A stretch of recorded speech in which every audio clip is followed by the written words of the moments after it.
Construction begins with safety as the top priority. The basement is fully cleared, specialized equipment is installed and adjusted, and the underpinning sections are carefully marked on the foundation walls. This preparation ensures the crew can excavate in a controlled sequence and maintain the structural stability of the house throughout the process. We start by carefully demolishing and removing the old concrete floor. Work begins at the first numbered underpinning section, breaking through the slab to prepare for excavation beneath the foundation.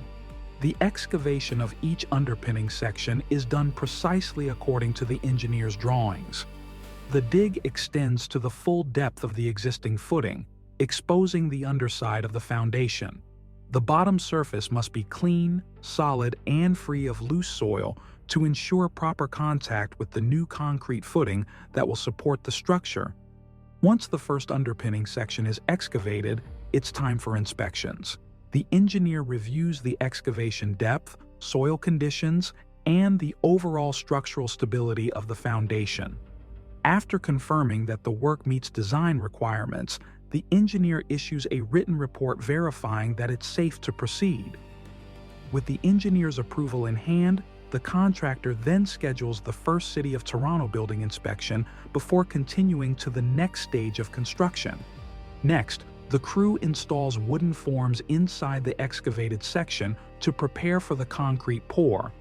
In Ontario, there are three main underpinning methods: full width of footing with non-shrink grout, full width concrete overpour, and flush with wall L-shape underpinning. For this project, we're using the basic non-shrink method, the standard and reliable approach for residential basement lowering. After the concrete is poured into the underpinning sections, it's left to cure for about 48 hours. Once the concrete has gained strength, the forms are removed, and a layer of non-shrink grout is applied between the new footing and the existing one.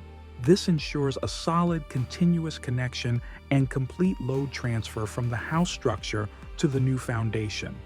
The first underpinning stage is the most critical. Once it's complete, the building is safely supported on the new foundation.